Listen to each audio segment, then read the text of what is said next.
আজি বনাবলৈ লৈছোঁ গাহৰি মাংস।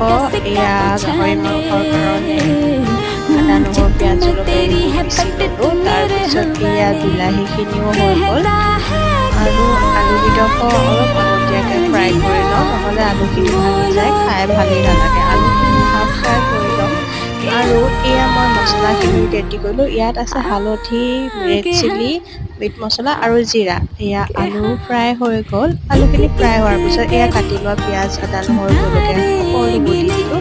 অলপ হাফ ফ্ৰাই কৰি ইয়াত মছলাখিনি দি দিলোঁ। তাৰপিছত এয়া দিছোঁ এতিয়া গাহৰি, মেইন বস্তু এইটোৱেই হয়নে। তাৰপিছত এয়া দিলোঁ অলপ নিমখ দিয়াৰ পিছত অলপ ঢাকি দিছিলোঁ। ঢাকি দিয়াৰ পিছত চালোঁ এয়া গাহৰিৰ পৰা অলপ পানী ওলাল।